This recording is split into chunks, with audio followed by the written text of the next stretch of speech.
안녕하세요. 저는 남들처럼 하루하루 바쁘게 살아가고 있는 30대 직장인 여성입니다. 지금은 이혼하고 혼자 살고 있고요.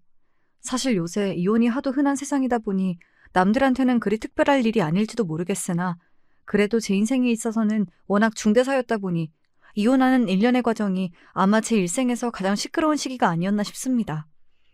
알게 모르게 감정적으로도 에너지 소모가 컸고요. 이 채널은 그런 정신이 어지러웠던 시기에 저와 비슷한 처지를 겪으신 여러분들의 사연을 접하게 되며 알게 되었어요. 저뿐만 아니라 각자의 사정을 안고 사시는 분들이 참 많으셔서 사연을 들으며 마음의 위안을 많이 받았습니다. 사실 이혼이라는 게 어지간히 지저분한 꼴을 당하지 않는 이상 결심하기가 쉬운 일이 아니잖아요. 저 역시 마찬가지였습니다. 제 경우 직접적인 이혼 사유는 남편의 바람이었으나 남편의 바람 못지않게 제게 충격을 안겨준 사람은 바로 시어머니였죠. 남자가 살다 보면 실수도 한번 할 수 있고 그러는 거지. 그래도 같이 산 세월이 있는데 너 그렇게 매몰차게 구는 거 아니다. 우리도 잘못한 게 있으니 사과한다잖아. 아직 이혼 서류에 잉크도 안 말랐는데 마음 다시 돌려주는 게 그렇게나 어려울 일이니? 뻔뻔한 것도 정말 정도 것이지. 제 아들 바람 피운다며 본인 입으로 직접 알려줘 놓고 무슨 낯짝으로 나더러 다시 그 쓰레기랑 같이 살라는 소리를 해요? 진짜 노망났어요? 아, 이제 와서 돈이 아쉬워진 모양이구나. 어쩐데요? 나는 이제 그 쓰레기 내 인생에서 치우고 그 돈으로 혼자 잘 먹고 잘 살 건데? 남편이 바람이 나자 불륜을 저지른 이들을 꾸짖기는커녕 조건 좋은 새 며느리 볼 생각에 사람을 헌시짝 버리듯 갈아치워버리려고 했던 시어머니였습니다. 그래놓고는 이혼 마무리된 지 얼마 되지도 않아 이혼 도로 물러달라며 오만 진상을 다 떨더라고요. 그런데 제가 미쳤다고 그걸 받아줬겠습니까? 바람난 남편과 그런 남편보다 더 악독했던 시어미를 제 인생에서 쫓아내고 광명 찾은 제 사연 한번 들어보시겠어요? 남편과 저는 서로 고만고만한 조건이 비슷하게 들어맞는 사람이었습니다. 연애할 때도 크게 성격 부딪히는 일도 없었고 경제 사정도 비슷했기 때문에 씀씀이 문제로 갈등을 겪을 만한 일도 없었습니다. 그렇게 무난히 연애하다 결혼 정년기에 접어들자 자연스럽게 결혼 얘기가 나오게 되었고요. 애초에 다 자라 사회에서 만나게 된 인연인지라 어릴 적 연애하듯 가볍게 생각하고 만난 게 아니기도 했으니 그때로서 결혼은 당연한 수순인 것처럼 생각하게 되었습니다. 비슷한 조건의 신랑감을 데려왔으니 저희 집에서도 딱히 반대 의사는 표하지 않으셨습니다. 대부분의 어르신들이 생각하시는 것처럼 서로 비슷한 사람들끼리 만나야 잡음 없이 오래 잘 산다고 생각하시는 친정 부모님이셨으니까요. 저보다 월등히 조건이 뛰어난 사람이 아니니 사위에게나 사돈댁에나 너무 저자세로 나갈 필요가 없다고 생각하셨던 점도 장점 중에 하나겠죠. 내가 지금까지 살아보니까 사람은 서로 부딪힐 일 없이 무난한 사람 만나는 게 제일이야. 나 가난한 집에서 시집 왔다고 네 할머니 돌아가실 때까지 나 구박했던 거 생각해봐라. 따지고 보면 자식이고 며느리고 당신한테 가장 잘한 게 나였는데도 항상 나만 제일 만만하게 생각했잖아. 그게 다 환경이 처지니까 제대로 대접을 못 받은 거야. 그래서 엄마는 말은 안 했어도 너 너무 잘난 사람한테 시집 가는 것도 좀 걱정됐을 거야. 한 서방 정도면 그렇게 처지는 것도 아니고 너랑 배운 거며 버는 것도 비슷하니 적어도 시집 가서 시댁에서 집안 때문에 무시당할 일은 없겠지. 자라면서 할머니가 저희 친정엄마한테 얼마나 혹독하게 시집살이를 시켰는지 똑똑히 지켜봤던 저였기에 엄마 말씀에 전적으로 동의했습니다. 애초에 처음 연애를 시작할 때부터 남편의 조건을 확인해봤던 것도 그런 이유에서였어요. 저희 집이 뭐 그렇게 대단하게 내세울 건 없다지만 그렇다고 저도 배울 만큼 배운 사람이고 직장 잘 잡아 제 앞가림 알아서 잘하고 사는 사람인데 시집 갔다는 이유 하나만으로 시댁 눈치 보면서 살 생각은 쌀알 한 톨만큼도 하지 않았으니까요. 그렇게 살 바에야 내가 번 돈 나 혼자 써가며 소소하게 혼자 사는 게 훨씬 낫다고 생각했습니다. 저희 집에 인사를 드렸으니 다음은 시댁 차례가 되었죠. 저희 집은 부모님 두 분에 아직 결혼 안 한 남동생 하나가 식구의 전부라서 비교적 단촐한 자리였는데 남편도 형제는 남동생 하나뿐이지만 남동생이 결혼을 일찍 한 탓에 식구가 제법 되었습니다. 당시 남편의 남동생, 그러니까 시동생이 아직 30도 채 되지 않았는데 벌써 아이가 둘이었어요. 게다가 손아래 동서가 될 사람은 임신 중이었습니다. 벌써 셋째를 임신하고 있음에도 동서 얼굴에 어린 티가 나더라고요. 하여튼 요새 보기 드문 다둥이 가정이었죠. 처음 인사를 드리는 자리인데 사내 아이 둘이 이리 뛰고 저리 뛰고 정신이 하나도 없었습니다. 어지간하면 모든 가족분들에게 인사를 드리는 게 맞긴 한데 그래도 시댁에 첫인사 오는 자리에 시 조카들까지 몽땅 데리고 올 줄은 몰랐던 탓에 솔직히 좀 당황스러웠어요. 게다가 더 신경이 쓰이는 건 따로 있었습니다. 얘, 정신없다. 애들 좀 잘 챙기지 않고 뭐 하고 있어? 예, 어머니. 아직 만삭은 아니었다고 해도 누가 봐도 임산부임을 알 수 있을 정도로 배가 부른 동서임에도 불구하고 주방에서 음식을 준비하다 동서가 불이 나게 달려나왔습니다. 거실에 시동생이 떡하니 앉아있는데 가만히 있는 애아빠한테는 아무 말도 안 하면서 임신한 며느리를 불러다 애보라고 시키는 거 좀 아니지 않나요?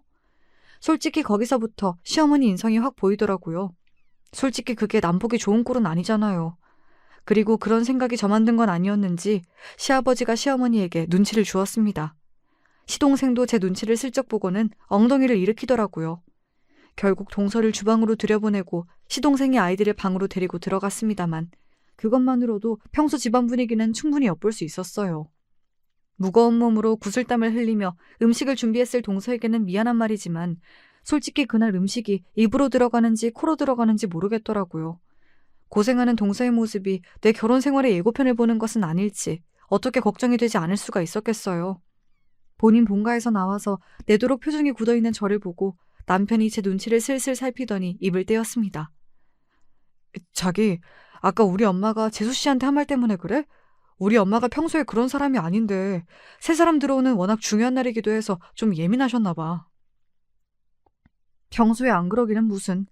평소에 그러던 사람이라도 새 사람 만나는 자리에서는 자제할 텐데 자연스럽게 그런 행동이 나오는 걸 보면 절대 남편 말이 사실일 리 없었어요. 입을 꾹 다물고 생각을 정리 중이던 제가 드디어 입을 열었습니다. 나 시간이 좀 필요할 것 같아.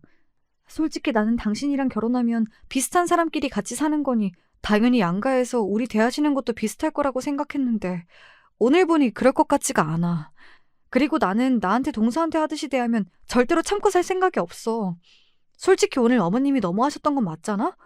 아직 어린 티도 못 벗은 동서가 배불러서 주방에 서 있는 거 보고 내가 얼마나 민망했는 줄 알아? 제 반응이 예상보다도 더 심각하자 남편도 펄쩍 뛰며 어떻게든 해명해보겠다고 용을 썼습니다. 절대 그럴 일 없어. 재수 씨는 그러니까 엄마 보기에 당신 눈에 너무 안 차는 며느리라서 더 그러시는 거야. 태훈이 제대하고 복학한 지 얼마 안 돼서 갓 고등학교 졸업한 재수 씨가 임신하는 바람에 어쩔 수 없이 결혼시킨 거거든. 사실 재수 씨 친정 환경이 그렇게 좋은 편이 아니야. 엄마 입장에서는 처가 형편도 안 좋은데 대학도 안 나온 아무것도 모르는 어린 여자애가 덜컥 임신을 해서 울며 겨자 먹기로 귀한 아들 보낸 건데 아무래도 재수 씨가 곱게 보이긴 어렵지 않겠어? 그래서 답지 않게 더 저러시는 거야. 당신이야 나랑 학벌도 비슷하고 회사 수준도 비슷하고 장인어른 장모님 모두 건재하신데 엄마 눈에 안 찰 게 뭐가 있겠어. 엄마도 당신 마음에 든다고 하셨어. 그러니까 그런 걱정은 전혀 할 필요 없어. 그러니까 자기 기준에 미달인 사람한테는 제멋대로 함부로 굴고 업신여기는 사람이라는 건 변함없었습니다. 넌 그런 사람이 아니니 걱정할 것 없다고 말하는 남편은 뭐가 문제인지도 모르는 게 틀림없었어요. 아무리 마음에 안 차는 사람이라도 한번 결혼 허락하고 가족이 되었으면 어찌되었든 잘 지내보려고 노력을 하는 게 맞는 거 아닙니까? 그런데 셋째를 임신할 때까지 마음의 앙금을 풀지 못하고 저리 못나게 구는 시어머니 자리가 영 마뜩치 않았어요. 제가 지금은 남편과 조건이 비슷하다지만 사람이 살다 보면 무슨 일을 겪게 될지 모르는데 그러다 저한테 안 좋은 일이라도 생기면 저한테도 저런 식으로 굴지는 않을까 의심스러웠죠. 하지만 남편이 행여나 제 마음에 걸리는 일이 생기더라도 자기가 중간에서 철통 방어하겠다며 다짐에 다짐을 거듭하는 바람에 안이하게도 그만 넘어가 버리고 말았어요. 시댁에 인사를 다녀오고 나서 제가 하는 말에 친정어머니 표정이 당연히 좋지 못했습니다. 고만고만한 신랑감 만나 딸내미가 무난하게 살 수 있겠다며 안심한 게 얼마 되지도 않았는데 시어머니 자리가 저리 고약하다고 하니 어찌 걱정이 안 되실 수가 있었겠습니까? 너 혹시나 너한테 말도 안 되는 걸로 트집 잡고 네 동서에게 하듯 너 잡으려고 들면 절대로 그거 받아주지 말고 그 길로 짐 싸서 친정으로 들어와. 나 시집살이 하던 시절도 아니고 요새 그런 거 참고 사는 며느리들 없어. 내가 너를 어떻게 키웠는데 겨우 시모한테 구박이나 받게 만들려고 그 고생한 거 아니니까 엄마 말 들어. 엄마는 걱정되는 마음에 하신 말씀이었겠지만 오히려 저는 저렇게나 엄마가 단호하게 제 편을 들어주시는 말씀을 해주시니 갑자기 걱정이 사라지는 것 같았어요. 그래요. 혹시 시어머니가 제가 마음에 안 찬다고 강짜를 부린다 한들 제가 그걸 미쳤다고 당하고 살아주겠습니까? 마음에 안 들면 박차고 나와서 시댁 안 가버리면 그만이죠. 그렇게 대책 없는 생각이 들고 나니 더 이상 남편과 결혼하는 게 두렵게 느껴지지 않았습니다. 그렇게 예정대로 결혼이 진행되었죠. 남들 다 하는 것처럼 평범한 결혼식에 남들이랑 비슷한 수준으로 첫 신혼집을 장만했어요. 남편이나 저나 사정이 뻔하니 다른 부수적인 것들은 웬만하면 다 빼고 신혼집은 서로 거의 반반 부담해서 마련했습니다. 많이들 이렇게 하니 저도 별 불만은 없었습니다. 차라리 나중에라도 아쉬운 소리 듣게 될 일 없겠다 싶어 다행이다 싶기도 했습니다. 처음 결혼할 때 남편에게 당신도 우리 부모님 불편한 만큼 나도 마찬가지이니 각자 집안에는 평소에는 각자 신경 쓰기로 하고 집안 행사 때에나 동행하기로 말을 맞춰두었습니다. 처음부터 반반씩 부담하니 이런 게 좋더라고요. 확실히 무언가 제시하거나 할 때 발언권이 들어먹힌다는 느낌을 받았습니다. 사실 시부모님 자리가 좋은 분이었다면 일부러 저렇게까지 못 박아둘 생각까진 없었어요. 그런데 솔직히 말하면 시어머니랑 자주 만나기가 싫었습니다. 그래도 남편의 어머니인데 좋게 생각해보려고 제 나름대로는 무진 애를 썼습니다만 첫인상이 잘못 박혀도 아주 단단히 잘못 박혔어요. 최대한 마주치는 일이 적어야 혹시 모를 불똥을 피하기도 좋겠다고 생각했고요. 결혼하고 얼마간은 남편과의 약속이 제법 잘 지켜지는 것 같더니 결혼한 지 3개월이 넘어가기 시작하자 시어머니가 슬슬 저한테 전화가 잦아지기 시작했습니다. 너 그래도 결혼한 지가 언제인데 우리 집에 너무 안 오는 거 아니니? 왜요, 어머니? 집에 무슨 일 있으세요? 이제 가족이 됐는데 꼭 무슨 일이 있어야만 너를 부르니? 네가 아직 뭘 몰라 그러는데 시집 왔으면 시댁의 얼굴도 자주 비추고 같이 밥도 먹고 그래야 서로 빨리 익숙해지고 우리 집안에 녹아들 수 있는 거야. 시댁에 익숙해지고 녹아들 생각이라고는 손톱만큼도 없었던 저였습니다. 그리고 그 같이 먹을 밥은 또 누구 시키시려고요? 굳이 저를 시키지 않는다고 하더라도 이제 만삭이 될 동서 부려먹을 시어머니를 떠올리면 동서를 위해서라도 그런 자리는 만들고 싶지 않았습니다. 그래서 말했죠. 어머니, 저 직장 다니는 사람이에요. 제가 집에서 아무것도 안 하고 있으면 또 모르겠는데 솔직히 업무 시간에 자꾸 연락하시는 것도 업무에 지장이 많습니다. 지훈 씨에게 들어보니 그 사람 근무 시간에는 일절 연락 안 하신다면서요? 그럼 저한테도 그 정도 배려는 당연히 해주셔야죠. 똑같이 사회생활하는 사람들인데 이렇게 대우가 다르시면 솔직히 제 입장에서는 어머니가 저 며느리라고 아들하고는 달리 대우한다고 생각할 수밖에 없어요. 요즘 프로젝트 진행 중이라 계속 야근 중이라서 식사하러 가긴 어려울 것 같아요. 그러면 다른 요건 더 없으시면 이만 들어가 보겠습니다. 그렇게 통화를 마무리했습니다. 다소 매몰차게 들릴 순 있으나 한번 여지를 줬다가는 끝도 없을 것 같아 일부러 더 딱딱하게 얘기한 것도 있어요. 그리고 솔직히 열받지 않나요? 자기 아들 일할 땐 연락 안 하면서 저한테는 배려 없이 구는 건 말이에요. 하는 행동 하나하나가 저러니 정을 붙이려야 붙이기가 어려웠습니다. 시어머니에게 정이 가지 않는 만큼 반대로 동서한테는 측은지심이 많이 들었습니다. 아무래도 첫날의 잔상이 워낙 강하게 남아있기도 했고 시어머니한테 그 구박을 받으면서도 말대꾸 한 번 안 하고 그 무거운 몸을 이끌고 온갖 일을 묵묵히 하는 모습이 짠하지 않을 수가 없었거든요. 사실 시댁에는 잘 안 가도 동선에는 한 번씩 들러서 만난 것도 사다 주고 함께 담소도 여러 번 나눴습니다. 시동생이 무역회사 직원이라 거래처 근무 시간을 맞춘다고 밤 야근이 잦았거든요. 시어머니에게 영 정이 안 붙는 것도 좀 괜찮아질까 싶어지면 동서 입에서 쏟아지는 그간의 시어머니의 만행 탓에 도루묵이 되었습니다. 동서, 도대체 그동안 어떻게 참고 살았대? 나 같으면 뒤집어 엎어도 몇 번은 뒤집어 엎었을 텐데. 우리 동서 보살이야 진짜. 제가 가진 거 없이 그 사람한테 시집 온 건 사실이니까요. 저 첫째 가졌을 때 아이 지우라고 할까봐 진짜 무서웠거든요. 그런데 결혼시킨 것만 해도 어디예요. 그저 우리 애들 보고 참고 사는 거죠. 아무리 그래도 그렇지. 너보다 조건 좋은 애들 많았는데 내조 제대로 안 하면 갈아치우겠다니. 그게 사람이 돼서 할 소리야? 제 손자를 셋이나 낳아줬는데 고마워하지 못할 망정. 그래도 형님한테 털어놓으니까 속이 시원해요. 남편한테는 제 얼굴에 침 뱉기 같아 못하겠고 그렇다고 저희 엄마가 저한테 그렇게 애정이 있으신 편도 아니고 그래서 형님이 부러워요. 항상 당당하게 주눅들지 않고 할 말 다 하시잖아요. 저는 어머니한테 그렇게 말할 수 있으리라고는 생각도 못 해봤어요. 그러니 지금까지 그리 당하고 살았겠죠. 그리고 저 며느리 갈아치우겠다는 말은 진짜 선을 넘어도 세게 넘은 거 아닙니까? 누가 들으면 무슨 후궁 간택하는 데뷔마마라도 되는 줄 알겠어요. 그게 꼭 동서만 해당되는 말이겠어요? 제 성에 안 차는 날이 오게 되면 저라고 다르지 않을 거라고 생각하니 더더욱 시어머니에게 정이 떨어졌습니다. 시아버지 생신을 맞이해서 온 시댁 식구들이 오랜만에 시댁에 한데 모였습니다. 이제 정말 예정일이 얼마 남지 않은 동서가 또 시어머니 부름에 일찍부터 고생하고 있을까봐 일부러 동선이랑 같이 시댁으로 갔습니다. 아니나 다를까 일찍 와서 돕지 않았다며 시어머니 눈초리가 곱지 않았습니다. 남의 손자도 아니고 제 손자 가진 며느리한테 어쩌면 사람이 저럴까 싶어 고개가 절로 저어졌습니다. 동서 대신 음식할 생각은 추호도 없으셨던 모양인지 음식은 업체에서 주문한 맞춤 음식이었어요. 진작 이러면 될 것을 움직이기도 힘든 사람한테 뭘 그리 심술을 피운 건지. 아무래도 시아버지 입김이 단단히 작용한 것 같았습니다. 제 부인 성정에 며느리를 둘씩이나 두고 본인 손으로 고생하려 들 리는 없고 그렇다고 만삭인 며느리 고생하는 꼴을 또 보자니 하신 선택이겠지요. 그렇게 다들 둘러앉아 식사 잘 끝내고 나서 생신이신 아버님께 용돈을 드렸습니다. 시동생도 선물 대신 용돈을 드렸는데 얼핏 보아도 저희보다 봉투가 훨씬 얇았습니다. 그거야 당연한 일이죠. 그래도 저희 부부는 맞벌이인데다가 아직 아이도 없으니 금전적인 여유가 있는 편이었고 더구나 저 시집 오고 처음 하는 아버님 생신이다 보니 조금 더 신경을 쓰기도 했습니다. 시동생이야 본인 혼자 외벌이인데다 이제 곧 아이도 셋이나 되잖아요. 당연히 여유가 있는 저희가 더 드리는 게 맞다고 생각했어요.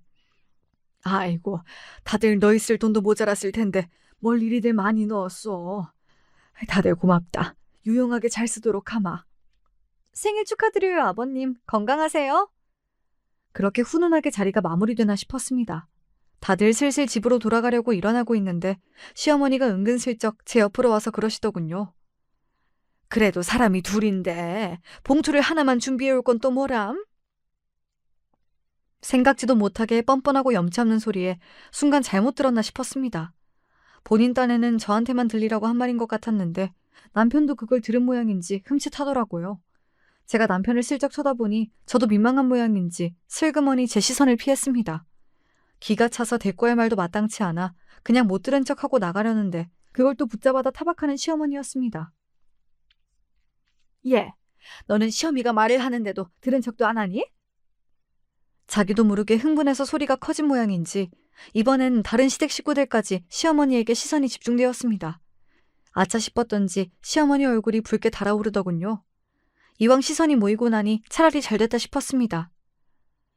아버님 생신이라고 저희 딴에는 정성껏 봉투를 준비한 건데 봉투를 하나만 준비해왔다는 말씀에 드릴 말씀이 없어서 그랬습니다. 그 말을 듣고야 다른 식구들도 무슨 말이 오간 건지 눈치를 챈 모양이었습니다. 이렇게 사람 속 뒤집는 말에는 그냥 눈치 없이 밀고 나가는 게 제일이죠. 그 말을 들은 시아버지께서 버럭 소리를 지르셨어요. 지금 그게 무슨 소리야? 당신 또 무슨 헛소리를 한 게야? 아니, 내가 무슨 소리를 했다고. 사람이 둘인데 봉투를 왜 하나만 준비했냐고 하셨잖아요. 아닌가요? 여기 이 사람도 같이 들었는데요? 남일이라도 된다는 듯이 슬쩍 빠져있던 남편까지 끌어들이자 시어머니가 더는 발뺌도 못하고 얼굴이 불그락 푸르락 달아올랐습니다. 그러게 감당도 못할 거면서 왜 자꾸 사람 긁는 소리를 하고 있습니까? 그리고 본인이 저한테 용돈 요구할 처지예요? 결혼하면서도 뭐 하나 도와주신 것 없으시면서? 반반 결혼하면서 양가 부모님께 손 안 벌리고 아쉬운 소리 듣지 말자고 생각해왔던 저입니다. 게다가 오늘 시아버지께 준비한 용돈도 액수가 꽤 컸어요. 적어도 시동생 봉투의 2배 이상은 되었을 겁니다. 거기다 본인은 오늘 생일도 아니잖아요? 제가 뭐 때문에 본인한테 용돈까지 상납해야 합니까? 어머니, 솔직히 어머니 하시는 말씀 듣고 황당했지만 오늘 좋은 날인데 분란 일으키고 싶지 않아서 그냥 조용히 들어가려고 한 거예요. 쓰실 데가 있으셔서 돈이 필요하신 거였다면 차라리 사정 말씀하시고 부탁하셨다면 좋으셨을 텐데요. 대뜸 사람이 둘인데 봉투를 하나만 가져오냐니요. 세상에 그런 말씀이 어디 있어요? 제가 어머니 지갑이에요? 어떻게 그렇게 며느리를 사채 빚 받으려는 빚쟁이 취급을 하실 수가 있어요? 그런 식으로 말씀하시면 그 누구라도 기분 상하는 게 당연하지 않겠어요? 아니, 너 무슨 말을 그렇게 해? 졸지의 며느리로부터 있는 대로 망신을 당하게 된 시어머니가 분한 기분을 참지 못하고 소리 질렀으나 제 말에 달리 반박은 하지 못했습니다. 하기야 제가 한 말에 뭐 틀린 말이 있어야 반박을 할 거 아니겠어요? 뻔뻔한 시어머니 행태에 수치심을 느낀 것은 당사자보다 시아버지가 더한 것 같았습니다. 당신 생신이라고 온 가족이 다 모였는데 아들, 손자, 며느리 앞에서 못 볼 꼴을 다 보였으니 얼마나 창피하셨겠어요. 그 입 다물지 못해? 도대체 당신이 생각이라는 게 있는 사람이야, 없는 사람이야? 이제 며느리 앞에서 할 말 못할 말도 구별 못하겠어? 사람이 나이를 먹을수록 말을 아끼고 점잖아질 줄 알아야지. 어떻게 이렇게 어린애도 안 할 법한 철딱서니 없는 소리를 하고 있어? 시아버지 불호령에 그제야 찍소리도 못하고 눈치만 보는 시어머니였습니다. 시부모님을 보고 있자면 부창부수라는 말도 꼭 많은 소리는 아니라는 생각이 들었어요. 시아버지가 저렇게 음전하신 분인데 대체 지금껏 어떻게 시어머니랑 같이 살았는지 이해가 안 갈 지경이었죠.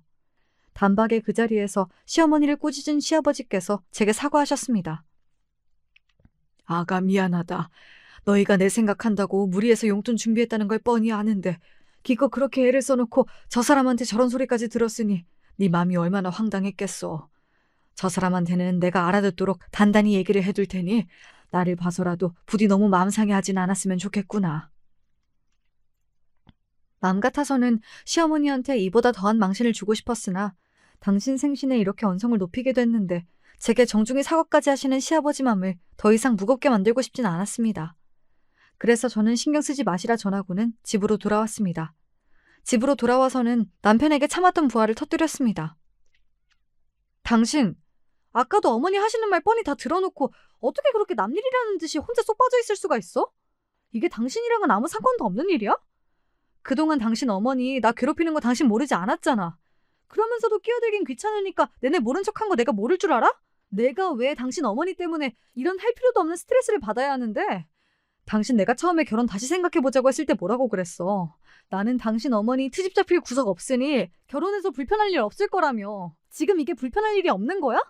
불편 정도가 아니라 나 요새 당신 어머니한테 전화만 와도 두통이 와. 이게 지금 정상이라고 생각해?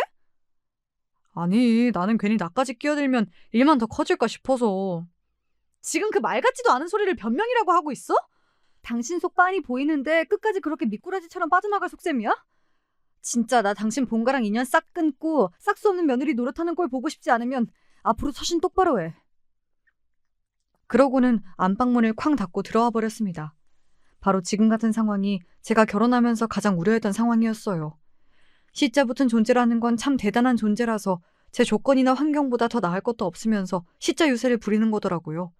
그럴 거면 제가 뭐하러 저보다 나을 것 없는 저 사람하고 결혼을 했겠습니까? 이왕 시어머니 타박받으며 살 것 같으면 그보다야 훨씬 잘난 놈을 골라잡아 결혼했겠죠. 그럴 주제도 못 되면서 시집살이에 용돈 상납까지 낯짝 두껍게 요구하는 시어머니에게 정말 질릴 대로 질려버렸어요. 그러고 나서는 정말로 한동안 시댁의 발길을 뚝 끊어버렸습니다. 그 후로도 여러 번 사과하시는 시아버님 연락이야 당연히 받았지만 시어머니 전화는 받지도 않았어요. 그 성정에 이제 와서 저한테 사과하려고 연락한 건 당연히 아닐 거고 그날 자기 망신당한 게 분해서 저한테 화풀이라도 할 요량이었겠죠. 제가 미쳤다고 그런 소리를 들어주고 있겠습니까? 스트레스 주는 사람 목소리를 안 들으니 좀 살 것 같았어요. 주말에 간만에 친정에 들러서 친정엄마에게 시어머니 욕을 바가지로 하며 속에 있는 응어리를 풀었더니 그제야 기분이 풀렸습니다. 사부인도 참 사람이 그러는 게 아니다. 자식들한테 뭐 하나라도 보탬이 되려고 하는 게 당연한 부모 마음인 건데 나 같으면 해준 것도 없는 자식들한테 미안해서라도 그런 뻔뻔한 소리는 상상도 못할 거야. 언제 들어도 너희 시어머니는 진짜 상상을 뛰어넘는다. 저런 시어미 자리 밑으로 들어갈 줄 알았더라면 차라리 집안이라도 더 좋은 데 시집을 보낼 것을 내가 너무 내 인생만 생각하고 하나만 알고 둘은 몰랐던 모양이다. 네 앞으로 좋은 선자리도 많이 들어왔었는데 아까워서 어째? 그러게나 말입니다. 고작 제 어미와 마누라 사이에서 새우등 터지기 싫어서 책임 회피하는 남편놈과 살게 될 줄 알았더라면 엄마 말처럼 차라리 그 편이 훨씬 나았을 텐데요. 저 역시 조건 비슷한 사람과 결혼하면 아쉬운 소리 듣고 살 일 없으리라는 순진한 생각을 똑같이 하고 있었기 때문에 결혼 전후로 시간을 돌리고 싶은 심정이었습니다. 상황이 이렇다 보니 남편과도 서먹해졌습니다. 제 어미 미운 만큼 남편 또한 미워 보이는 건 어쩔 수가 없었어요. 그래도 당장 갈라설 게 아닌 이상 어떻게든 풀고 살아야 하니 겉으로 티는 내지 않으려고 노력했으나 속으로는 여전히 앙금이 남아있었습니다. 당신 설마 오늘도 야근이야? 벌써 시간이 이렇게 됐네. 요새 회사 일이 바빠서. 회사 일이 아무리 바빠도 그렇지 문자 하나 칠 시간도 없었다는 게 말이 돼? 지금 시간이 자정이 다 되어가. 집에서 걱정하는 사람은 생각 안 해? 일부러 내 피 말리려고 작정하고 이러는 거야? 당신 그렇게 당신 멋대로 살 것 같았으면 그냥 쭉 총각으로 살지 뭐 한다고 결혼하자고 나는 꼬셔서 이 고생을 시키니? 어? 그 무렵에는 남편도 회사 일이 바쁘니 야근이 잦니 온갖 핑계를 대며 슬슬 외박이 잦아지고 있었습니다. 속으로야 어떤 생각을 하고 있든지 간에 겉으로야 결혼한 사람으로서의 의무를 충실히 이행하고 있던 저로서는 괘씸하기 짝이 없는 일이었습니다. 불만이 있으면 차라리 들어와서 저를 딱 대면하고 풀든가. 하여간 한결같이 회피적인 성격이 결혼 생활 끝까지 제 속을 있는 대로 뒤집어 놓았죠. 하루 걸러 하루 겨우 집으로 들어오는 남편과 그간 연락을 받지 않던 시어머니를 동시에 다시 본 건 동서가 출산한 이후였습니다. 다행히도 임신 기간 내내 아이 엄마가 그리 스트레스 받고 몸이 힘들었는데도 건강한 조카가 태어났어요. 그날만큼은 평소 서로에게 가지고 있던 앙금을 티내지 않고 그저 오롯이 새 생명의 탄생을 축하했습니다. 솔직히 요즘 세상에 아이를 셋이나 낳고 산다는 게 저로서는 엄두가 나지 않는 일이라서 내심 동서가 이해가 가지 않을 때가 많았는데 그래도 갓난아이를 안고 기뻐하는 부부를 보니 저도 부러운 마음이 들더라고요. 아이는커녕 집에도 잘 들어오지 않는 남편과 당시 상황으로는 기대하기 어려운 일이다 보니 괜히 마음 한구석에 시린 바람이 부는 기분이 들었습니다. 집으로 돌아오는 길에 남편에게 말을 걸었어요. 오늘 동서 보니 참 좋아 보이더라.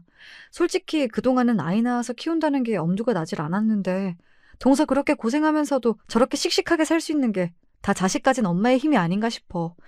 그걸 보니 나도 아이가 생기면 좋겠다는 마음이 들더라. 우리도 이제 본격적으로 아이 가질 준비해보는 게 어때? 갑자기? 당신 일 욕심도 많고 아직 진행 중인 프로젝트도 있잖아. 좀 신중하게 결정하는 게 좋지 않겠어? 남편한테야 당연히 좋다는 말이 나올 줄 알았는데 남편 반응이 영 시원찮았습니다.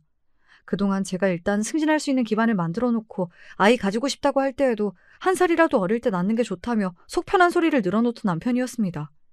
그런데 막상 제가 아이에게 긍정적인 태도를 보이니 이번엔 노골적으로 비협조적으로 나오는 남편이 마음에 들지 않았어요.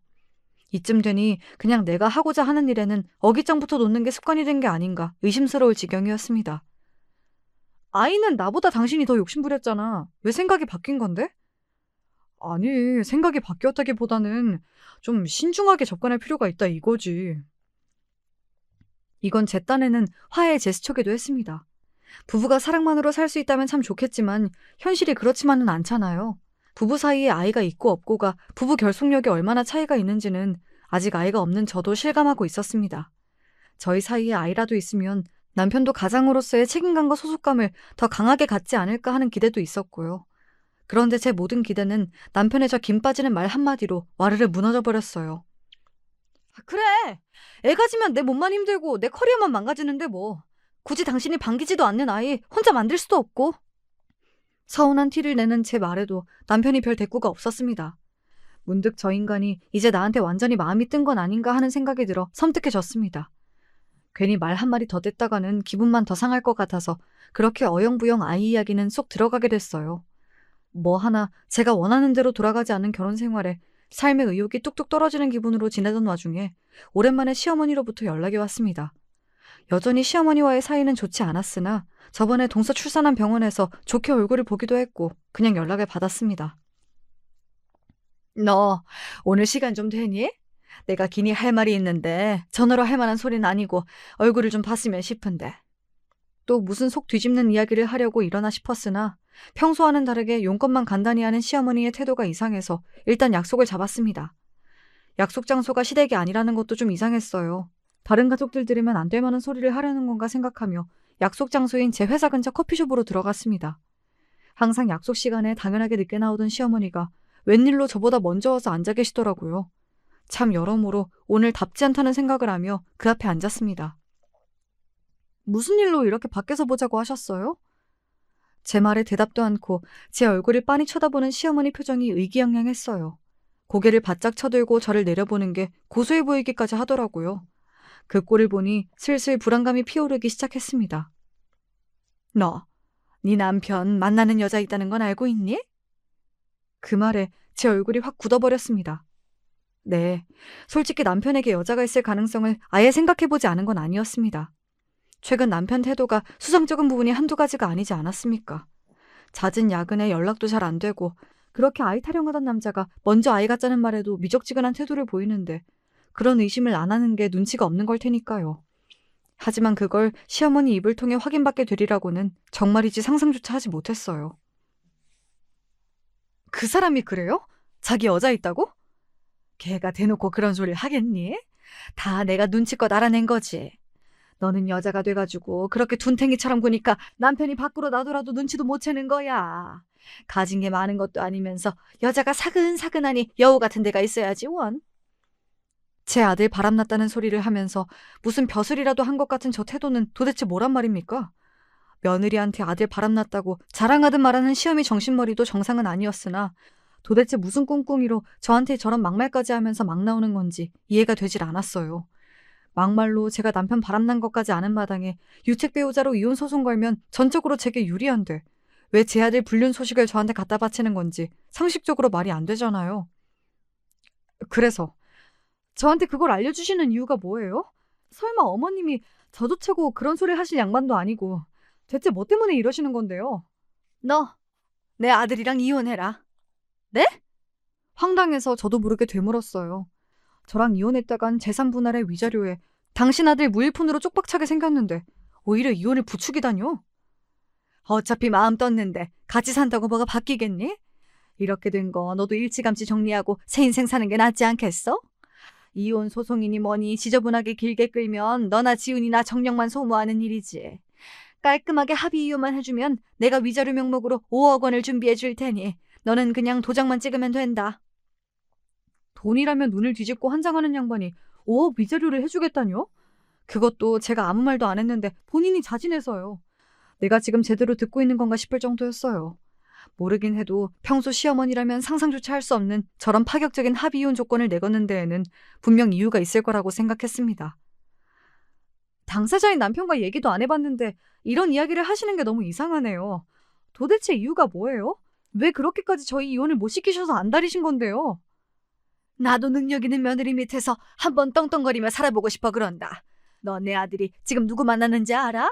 의사야 의사. 너처럼 달에 200 벌면서 있는 유세 없는 유세 다 떠는 그런 수준이랑은 비교도 안 되는 의사 선생님. 아, 이거였군요. 제 아들이랑 비슷한 수준의 저보다 훨씬 뜯어먹을 것 많아 보이는 불륜녀 배경에 시어미 눈깔이 돌아버린 거였습니다. 그러니까 시어머니는 그 불륜녀를 길게 보면 저한테 5억 원 주고 이혼시켜서라도 붙잡고 싶은 황금알 낳는 거위라고 판단한 겁니다. 분한 마음에 이가 뿌듯 갈렸지만 이 꼴까지 당하고 앉았는데 뽑아낼 수 있는 정보는 모조리 뽑아내야겠다고 마음먹었습니다. 말이 되는 소리를 하세요, 어머님. 착각이겠죠. 의사가 미쳤다고 뭐가 아쉬워서 어머님 아들 같은 남자를 만난대요? 좋은 혼처가 사방에 널렸을 텐데 그것도 유부남을 뭐가 아쉬워서? 어머님, 뭐 잘못 드셨어요? 뭐야? 내가 걔들한테 비싼 밥까지 얻어먹었어. 착각은 무슨. 우리 동네에서 피부과 하는 재원 중에 재원이야. 나이도 너보다 어린데 걔는 벌써 병원 원장님이라고. 너 그 피부과가 돈을 얼마나 쓸어담는 줄 알아? 개원한 지 2년도 안 됐는데 벌써 이렇게 잘 됐는데 앞으로 얼마나 더 잘 되겠어. 그러니 괜히 미련하게 내 아들 발목 잡지 말고 더 험한 꼴 보기 전에 갈라서라. 제 도발에 걸려든 시어머니가 분해서 저도 모르게 상간녀 신상 정보를 술술 불었습니다. 저 정도 정보면 거의 주민등록증을 깐 거나 다름없었어요. 동네 장사라는 게 그렇지 않습니까? 거기까지 듣고 보니 남편의 외도를 더는 부정하기도 힘들었습니다. 그걸 자랑거리라도 되듯 떠벌리는 시어미 면상에 물이라도 들이붓고 싶은 심정이었으나 이 꼴을 당하면서까지 그놈과 같이 살고 싶은 생각은 저도 더는 없었습니다. 하지만 이혼을 하더라도 확실히 할 건 확실하게 해야죠. 제가 어떻게 어머니 말만 믿고 제 인생에 이렇게 중차대한 문제를 이 자리에서 단박에 결정할 수 있겠어요. 게다가 돈 5억이 누구 개 이름도 아니고 막말로 의사 며느리 보겠다고 말로만 하는 소리인지도 모르는데 제가 어머니를 뭘 믿고 이혼 서류에 사인을 해요? 서류에 위자료 5억 지급한다고 확실하게 명시해 놓고 먼저 5억부터 주시면 그때 서류에 사인해 드릴게요. 그러는 너는 뭘 믿고 그 큰 돈을 미리 턱 줘. 네가 돈만 꿀꺽하고 이혼 안 한다고 뻗대면. 어머니 아들 뭐 그렇게 대단한 인간이라고 그렇게까지 해서 그놈한테 붙어 살겠어요. 지금 아쉬운 사람은 어머니예요. 제가 끝까지 이혼 안 해주면 의사 며느리는 구경도 못 해보실 텐데 괜찮으시겠어요? 시어미가 발끈했으나 본인이 아쉬운 입장이 맞으니 제게 더 대거리도 못하더라고요. 그날은 일단 그러고 일어났습니다. 저로서도 확인해야 할 게 한두 가지가 아니었습니다. 상간녀의 신상은 아주 손쉽게 알아낼 수 있었어요. 저도 오며 가며 자주 본 피부과였으니까요. 이 근처에서 가장 잘 되는 피부과였어요. 의사씩이나 되는 머리를 달고 어쩌다 불륜을 저질러도 뭐 하나 볼 것 없는 제 남편 같은 놈과 불륜을 저질렀는지 이해가 가지 않을 정도로 잘난 여자인 것만큼은 사실이었습니다. 도대체 그놈이 무슨 재주로 저런 여자랑 불륜을 한 건지 이해가 안 갈 정도로 말이죠. 여자를 지켜본 바로 그날 그 둘이 병원을 나서 사이좋게 남편 차에 올라타 모텔로 들어가는 것까지 블랙박스에 담을 수 있었습니다. 제 앞에서 요새 내내 똥 씹은 표정이던 남편 놈 입이 귀에 걸린 꼴을 보니 그대로 놈 입을 쭉 찢어버리고 싶은 살기가 올라왔으나 더는 저놈과 저놈 어미 때문에 추접스럽게 살고 싶지가 않았습니다. 며칠 지나지 않아 시어머니로부터 돈과 서류가 준비되었다며 연락이 왔습니다. 이혼 서류를 꾸미려면 분명히 남편 귀에도 소식이 들어갔을 텐데 끝까지 저는 저 뒤로 빠져있고 제 모습만 내세우는 머저리 같은 남편에게 더 떨어질 정도 없더라고요. 저는 제게 필요한 증거를 다 만들어 놓고는 남편 놈한테 메시지만 한 통 보내놨습니다. 니놈 불륜하는 거 다 알고 있어. 네 어미가 직접 말하더라. 그리 바라던 대로 이혼해 줄 테니 짧고 깔끔하게 끝내자. 니놈 면상 오래 보기도 역겨우니까. 통장에 5억이 찍힌 것을 확인하고서야 사인을 마친 이혼 서류를 퀵서비스로 시댁에 보냈습니다. 제가 회사 간 동안에 제 짐을 싹 뺀 모양인지 무슨 야반도주한 사람도 아니고 안방 옷장이 횡한 걸 보자 감당하기 어려울 만큼 허무함이 몰려들었습니다. 시험이 폭탄 선언을 들은 날부터 이혼 서류를 보낸 날까지 남편 낯짝은 구경도 못 해봤습니다. 그러고도 이혼이 가능하다는 게 기가 찼어요. 이렇게 끝날 것 같았으면 마지막으로 봤을 때 뺨이라도 한 대 쳐줄 걸 싶었습니다. 그래도 손에 쥔 게 아예 없는 건 아니었습니다. 도대체 무슨 재주로 마련한 건진 몰라도 이혼 소송을 걸었다 치더라도 결코 5억 원이나 되는 돈을 받아낼 순 없었을 테니까요. 잊고 싶은 기억이 가득한 이 집을 떠나더라도 훨씬 좋은 집에서 새 출발하기 차고 넘치는 돈이었습니다. 저는 그날로 바로 제 회사 근처의 아파트로 집을 보러 다녔습니다. 놈이 먼저 제 아내와 신혼집을 버리고 제 발로 나갔는데 저라고 이혼 서류에 사인하자마자 제 갈 길 찾는 게 뭐 잘못됐습니까? 일부러 심란한 마음에 신경을 조금이라도 돌리려고 몸이 지칠 때까지 하루 종일 집 구경을 다녔어요. 마음에 드는 집들을 보는 게 생각보다 기분 전환이 되어서 그렇게 마음을 다스려가며 합의이혼 조정기일이 끝나기만을 기다렸습니다. 그 모자란 놈은 이혼이 마무리되는 날까지 제 어미 꼬랑지에 붙어왔더라고요. 세상에 뭐 저런 팔푼이가 다 있나 싶었습니다. 저도 저지만 저런 놈한테 붙은 여자 꼴도 우습게 느껴졌습니다. 뭐 이젠 제 할 바 아니죠. 제 대신 그 집안 며느리로 살게 될 그 여자가 신경 써야 할 일이니까요. 그 여자가 저 반푼이를 정말로 받아줬을 때의 이야기지만 말입니다. 이혼이 완전히 끝나 법원을 나서는 길에야 놈이 비척비척 멍청한 걸음으로 제 곁으로 다가왔습니다. 저 일이 이렇게 돼서 나도 미안하게 생각해. 건강하게 잘 살아. 끝까지 면상 못 보나 싶었는데 그래도 이혼하는 날에는 기어 나왔구나. 난 이놈 잘 살란 소리 못하겠다. 두 번 다시 내 앞에 나타나지 마. 그렇게 전 남편과 전 시어머니를 한 번씩 쏘아보고는 서둘러 그 자리를 떠났습니다. 더는 그것들 낯짝을 보고 싶지 않기도 했으나 그날 저는 할 일이 아주 많았거든요. 먼저 가계약을 걸어둔 새 아파트 잔금을 치렀어요. 이사 날짜도 확정지었습니다. 그제야 정말로 새 출발을 하는 실감이 나더라고요. 그리고 마지막으로 새 출발을 완벽하게 마무리 지을 일도 그날 바로 끝냈습니다. 이혼 절차가 모두 끝난 바로 다음 날 새벽부터 저희 집 문을 미친 듯이 쿵쿵 두드리는 소리에 잠에서 깨어났습니다. 생각보다 소식이 빨리 전해진 모양이라고 생각하며 천천히 일어났습니다. 이미 모두 제 계산에 들어있는 일이었으므로 전혀 당황하지 않았습니다.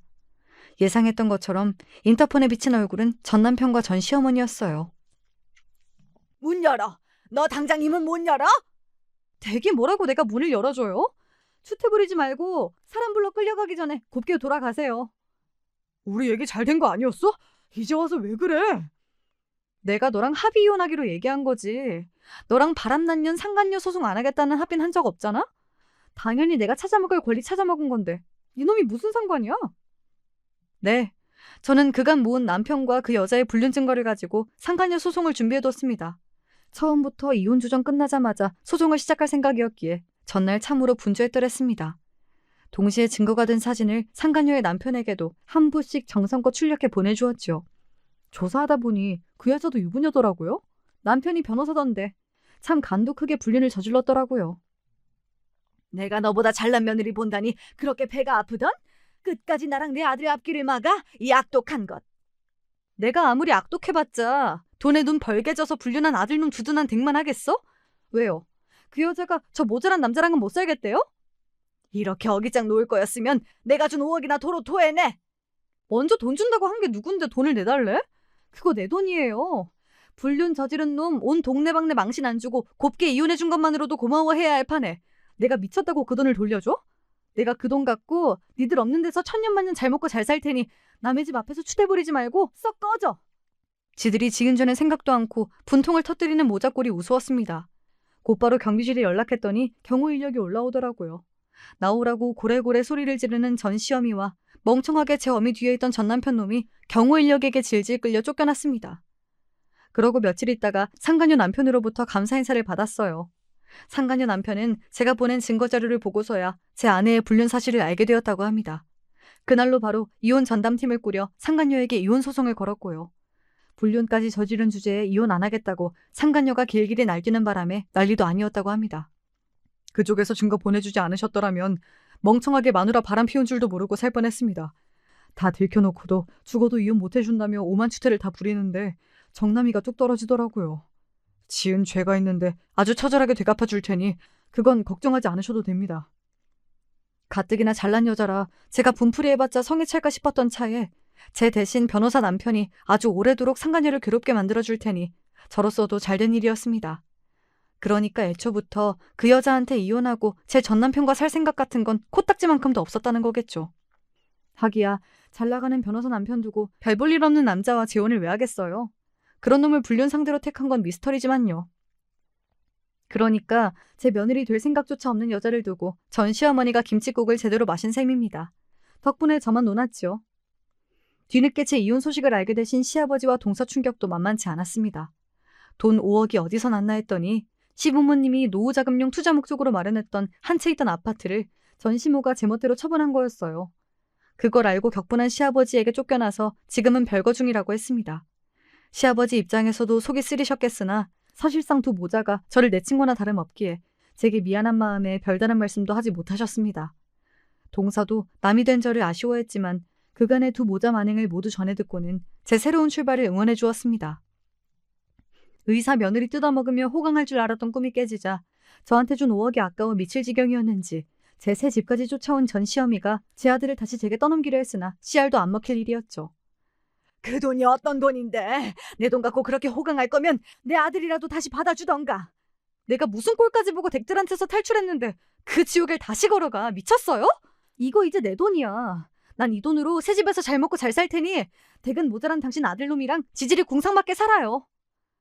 노후자금 5억을 쏠락 날리고 남편에게 버림받고 제 감정 쓰레기통으로 쓸 며느리도 잃고 애초에 언감생심이었던 의사 며느리까지 날려먹은 전시목골을 보니 통쾌하더라고요. 그렇게 제 구질구질한 결혼 생활은 막을 내렸습니다. 더러운 걸 적잖이 봤으나 위자료 5억이면 나름대로 성공적인 이혼이었다고 생각해요. 제 정신 괴롭게 만들 인간들도 사라지고 금전적으로도 풍요로워지니 삶의 질이야 당연히 지금이 월등히 낫고요. 지금은 싱글 만세를 외치며 살고 있습니다. 진상 전 시모와 전 남편 제대로 벗겨먹은 제 이혼 이야기는 여기까지예요.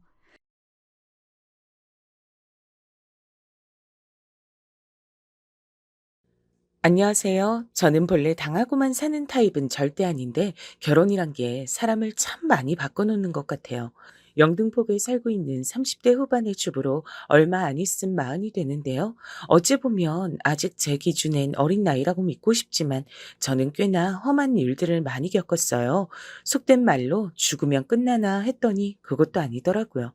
일단 저는 결혼은 아주 일찍 한 편이랍니다. 아마 시댁 3형제 며느리 중 가장 어린 나이에 들어왔을 거예요. 제 남편은 3남매 중 장남이었고요.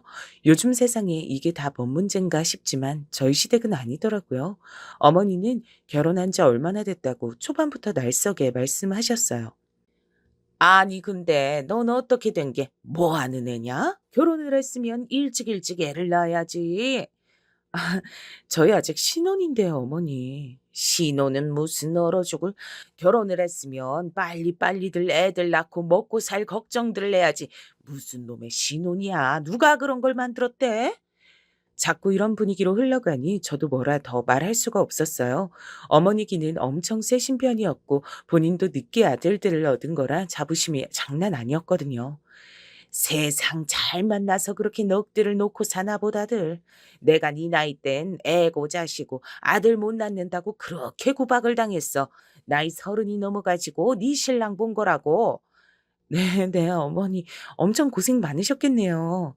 그럴 게 아니라 얼른 떡두꺼비 같은 손줄 나와서 데려와야 될 거 아니냐, 어? 어머니, 그만하세요. 그런 건 우리가 알아서 하니까.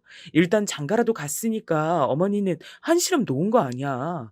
나 말고 저 녀석들도 아직 장가들을 안 갔는데 왜 이렇게 들볶는 거예요?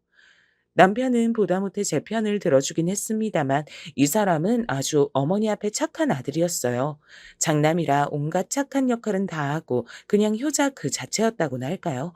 그걸 아셨는지 어머니는 저한테 그렇게 몰래 전화를 하셨어요. 네 남편처럼 착한 사람 없어. 어디 가서 저런 신랑을 얻냐. 우리 승환이 같은 애 진짜 없다니까. 네, 어머니, 저도 잘 알고 있어요. 너 어디냐? 나 지금 낮에 국수 먹은 거 얹혀서 아주 아파. 너가 집에 와서 좀 챙겨라. 어머니, 국비 지원카드 받아서 뭐 배우러 왔거든요. 저도 얼마 안 있으면 일해야 돼서 학원 다니면서 공부해야 돼요. 아이고, 애는 안 낳고? 세상에. 진짜 어쩜 너는 이렇게 지멋대로냐? 저기, 저희 다 때 되면 날 거예요. 너무 걱정 안 하셔도 돼요, 어머니. 어머니는 연세가 있으시기도 하지만 되게 고지식한 성격이셨고 큰 며느리인 저한테 바라는 게 너무 많으셨어요. 하지만 저도 한 고집하는지라 마냥 다 받아들이진 않았답니다.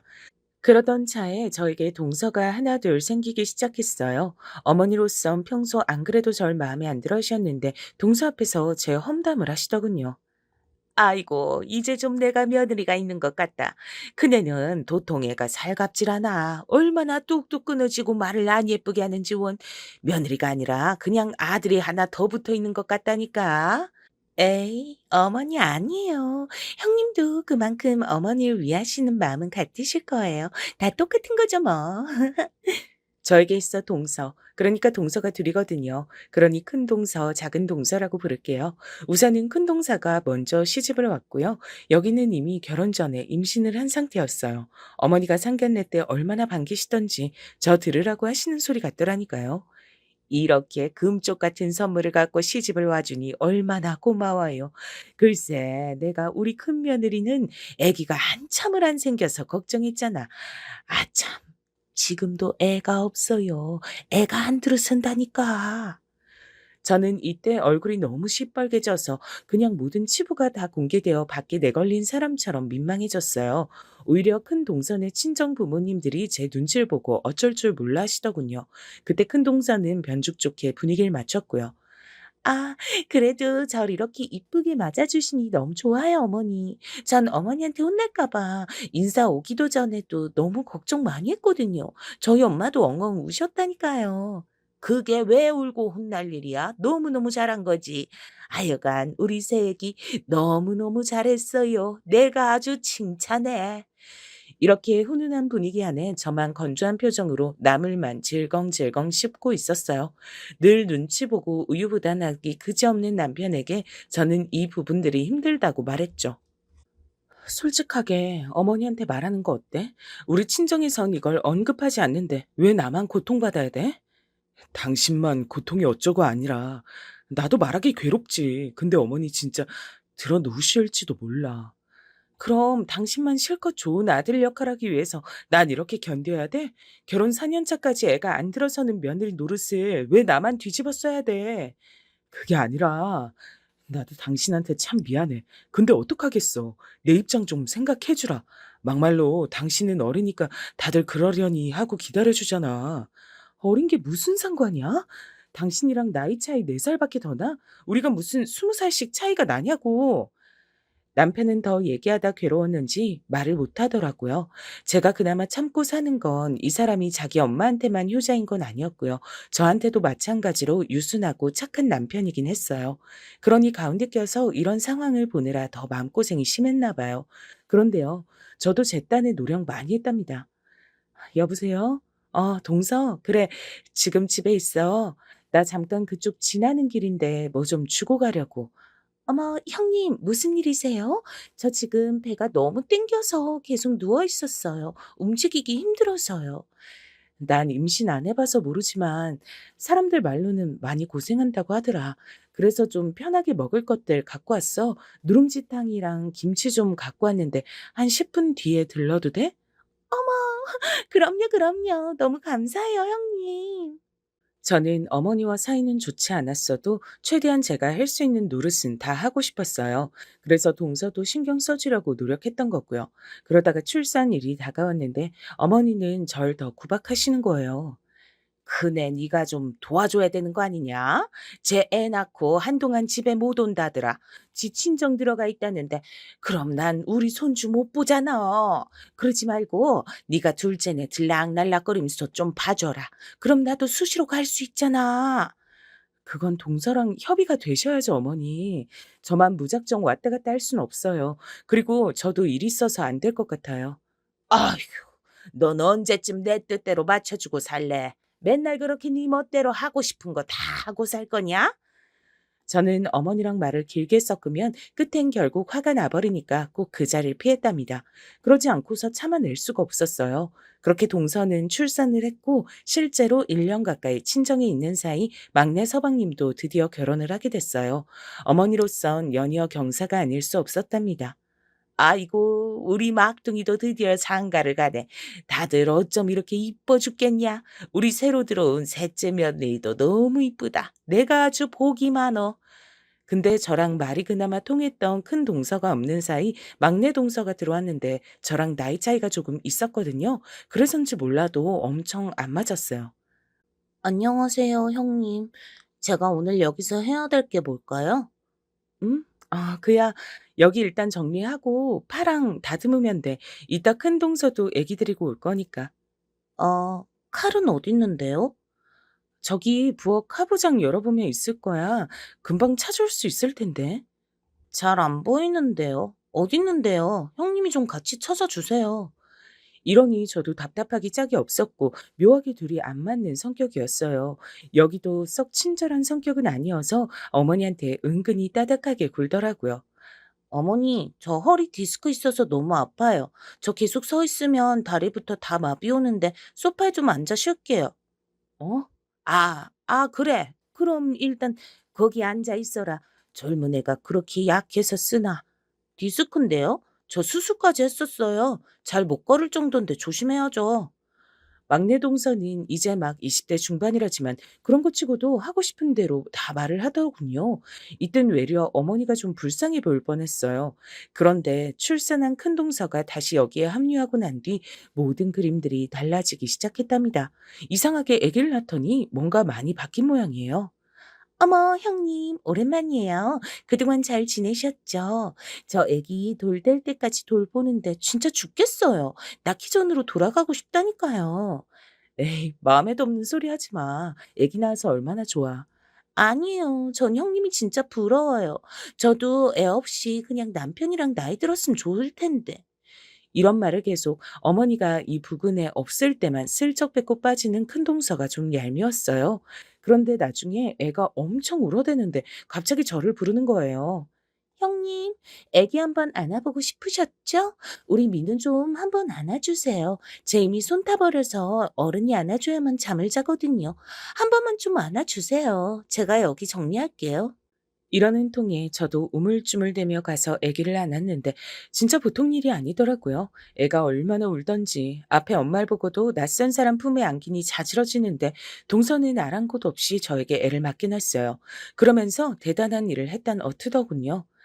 여보, 형님은 아마 애기 엄청 안아보고 싶으셨을 것 같아서 내가 맡긴 거야. 괜히 그런 거 아니고. 저기 형수님 안 힘드세요? 아, 얘가 무게가 꽤 나가네요. 이제 너무 안고 있어서 그런지 팔이 좀 떨어져 나갈 것 같네요. 서방님이 이제 좀 받아주세요. 예. 얼른 주세요. 이봐. 형수님 힘드셨잖아. 참, 저도 이때 듣고 있자니 기분이 뭐했어요. 자기가 뭔데 저한테 일일 애기 체험을 시켜주겠단 건지, 왜 애를 덥석 안겨줬던 걸까요? 그날을 기점으로 해서 알게 모르게 큰 동서는 미묘한 기싸움을 벌이더라고요. 갑자기 원치도 않은 며느리들 단톡방을 본인이 띡 하고 만든 거예요. 전 이런 자리 정말 불편했는데 말이에요. 형님, 동서, 곧 어머니 생신이니까 우리끼리 의견을 모아야 할 것 같아서요. 사실 저번에 형님이 얘기하시긴 했는데 저 몸이 많이 안 좋아요. 애 낳고 맨날 안고 있어서 손목 나가고 여기저기 아프고. 그래서 말인데 이번에 그냥 밖에 나가서 드시는 게 어때요? 나도 그 마음은 이해가지만 어머니 많이 서운해하실 것 같아. 이번에 막내 동서도 들어왔고 큰 동서도 민우 낳아서 데려왔잖아. 그 모든 걸 다 하고 싶으실 텐데 갑자기 밖으로? 그럼 맘대로 못 있고 쫓기는 기분이라고 싫어하셔. 그럼 어떡하죠? 막내 동서는 어떻게 하고 싶어? 셋이서 다 같이 해야 하는데 제가 빠지면 죄송하기도 하고요. 저야 형님들 원하시는 대로 할게요. 별로 상관없어요. 이러니 상황이 팽팽하게 흘러갔고 우리는 어쩔 줄 몰랐어요. 결국 결론이 안 나고 있으니 제가 딱 잘라 말을 했답니다. 이번엔 어쩔 수 없이 어떻게라도 어머니 생신은 해야 될 것 같아. 대신 큰 동서는 많이 힘들다고 했으니까 그냥 과일 씻고 상 닦고 정리하는 정도만 해줘. 나머진 내가 막내 동서랑 일 나눠서 하도록 할게. 다 끝나고 우리 쉬도록 하자. 네, 알겠어요. 형님 말씀대로 할게요. 큰 동서는 제 말에 약간 빈정이 상했다는 듯 대꾸했고 평소에 제잘제잘 말도 많으면서 이날은 말을 툭 끊어버리더군요. 그리고 웬만한 음식들은 다 준비해갔는데 큰 동서는 심지어 이날 늦게 오기까지 했어요. 아기가 아프고 저도 어제까지 체해 있어서 죄송해요. 지금부터 제가 뭘 도우면 될까요? 저렇게 말은 하면서도 계속 허리가 아프다는 둥 낑낑댔고 막내 동서는 눈치 없이 그 옆에서 둘이 붙어 앉아 있다가 애기들 보질 않나. 결국 혼자 독박을 써버렸네요. 그런데 이날 큰 동선 얼마나 어머니 앞에서 아양을 떨고 지 멋대로 하는지 진짜 보통이 아니라고 느꼈어요. 어머니, 제가 이번에 오면서 우리 민우 재롱 부리는 거 영상 찍어 왔잖아요. 이것 좀 보세요. 이러면서 계속 어머니랑 저들끼리만 붙어 다니고 전 아예 대놓고 왕따 시키는 느낌이더라고요. 나중에 알게 된 사실인데 이것도 남편 등에서 들은 얘기지만 정말 놀랐어요. 재수 씨들끼리 돈 모아서 어머니 비싼 선물을 해드렸나 봐. 뭔 놈의 가방을 400만 원 하는 걸 사드렸대. 대단하더라고. 전 이때 깜짝 놀라 남편에게 물었는데 그건 사실이었어요. 나중에 물어보니 큰 동서가 뒤늦게 말해주더군요. 형님 부담스러우실까봐 말 안 했어요. 저희는 남편이 그래도 조금 여유가 되니까. 암튼 그건 아니고. 그리고 전 이렇게 뭔가 할 거면 혼자 알아서 하지. 누구 보고 하자고 막 보채는 타입 아니에요. 저기, 형님이 그렇다는 건 아니고요. 그러면서 말에 약간 가시가 있더라고요. 그런 와중에 막내 동서도 임신을 했고 전 갈수록 이 집에서 찬밥이 됐어요. 어느 날 제가 울면서 집에 들어오게 된 건 하나같이 아이들을 떡하니 안고 있는 동서들 때문이었답니다. 당신 오늘 왜 이렇게 어머니 댁에서 표정이 안 좋았어? 어? 내가 기분 안 나쁘게 생겼어? 저것들 아니 큰 동서랑 막내 동서 지들 애기들 있다고 유세 부리잖아. 아, 이걸 어떻게 해결하면 좋을까? 정말 내가 죽을 죄를 지은 기분이다. 누가 죽을 죄래? 좋아. 당신 생각해서 실제로 당신이 나보단 더 비참하니까 내가 참는다고 쳐. 근데 나 언제까지 이런 취급당해야 돼? 그거나 좀 알려줘라. 미리 알고 마음의 준비라도 해야 되잖아. 그건 내가 문제가 있다고 어머니랑 동생들한테 말을 하라는 거야? 그럼 어떡해. 난 어찌해야 되는데. 이러니 둘 다 할 말을 잃게 됐어요. 저라고 임신이 잘 되는 케이스는 아닌 듯 했으나 남편이 정말 거의 무정자증 수준으로 상태가 나빴거든요. 저도 몇 년간은 남편을 안타깝게 여겼으나 동서들한테도 무시당하는 입장이 되니 못 참겠는 거예요. 저랑 아예 척을 저버린 큰 동서는 시댁 모임에서 어머니에게 이렇게 말했거든요. 맨날 이렇게들 모여서 아들 손주 며느리 얼굴 다 보니까 너무 좋다 정말. 그러게요, 어머니. 뭐니 뭐니 해도 결국 손주 안겨드린 게 진짜 효도 아니겠어요? 우리 어머니가 그렇게 욕심이 많으신 것도 아니고 꼭 손주 아니고 손녀여도 되는데 말이에요. 이런 말을 저도 있는 자리에서 굳이 한다는 건 싸움을 거는 거잖아요. 아이의 어머니는 이 말에 동의하시면서 면박을 주셨죠. 아휴, 그러게 말이다. 그래도 니들이 엄청 효도하는 거야. 그럼 효도하는 거지. 몇 년을 할머니 소리 못 듣다가 니들이 이렇게 번갈아 가며 낳아주니 너무 좋다 정말. 그날 큰 동서랑 작은 동서는 연달아서 약속 시간보다 40분 넘게 늦게 왔고요. 심지어 과일 봉지들만 달랑달랑 지들 애기 먹일 것만 간신히 챙겨서 왔어요. 근데도 어머니는 아무 말도 안 하시는 거예요. 저한테만 하녀 마냥 시키셨어요. 예, 뭐하니? 얼른 가서 네 동서들 맞아줘라. 짐이 저렇게 한가득이다. 네가 손이 비었으니까 가서 얼른들 도와라. 그러면서 자꾸 동서들의 잡일을 저한테로 미루셨어요. 아예 등까지 찰싹 쳐대가면서 시키시니까 너무 싫더라고요. 결국 남편이 참다 못해 이날 밤 자기 엄마한테만 전화해서 힘겹게 말을 했어요. 진짜 웃긴 게 뭔지 아세요? 어머니는 이후로 타박하시는 말들이 아주 쏙 들어갔답니다. 어쩔 수 없지 않니? 쟤도 뭔 사정이 있겠지 뭐. 남자들 나이 들면 다 힘든 거야. 둘째, 셋째 다들 어릴 때 장가들을 갔으니 괜찮지. 막상 본인 아들 문제라고 하니까 완전 감싸고 모른 척 하시더군요. 그러면서도 저한테 전화하셔서 이렇게 말씀하셨어요. 저기, 네 남편 몸이 좀 그렇다고 해도 너 절대 눈치 주고 주눅 들게 하면 안 된다. 남자는 아주 생명이 달린 거랑 똑같은 거야. 여자가 자꾸 무시하고 불같이 화내면 엉망이 되는 거라고. 그런 어머니도 생전에 아버님을 그렇게 쥐잡듯 잡고 사셨다니 본인 아들이 당하는 건 싫으셨나 봐요. 저는 그 말마따나 이 부분이 회수된 이후 남편과는 정말 조금도 싸울 일이 없었어요. 그런데 말이에요. 안 그래도 비실비실하고 건강이 안 좋고 늘 간이 안 좋아 보인다는 말을 들었던 남편은요. 건강검진을 미루고 미루다 갑작스런 빈혈로 쓰러지고 난 뒤 회사에서 응급실까지 실려가게 됐어요. 이게 무슨 일이야? 쓰러졌다니. 어디 부딪힌 거 아니고? 저도, 저도 가봐야 알아요, 어머니. 일단 병원으로 오세요.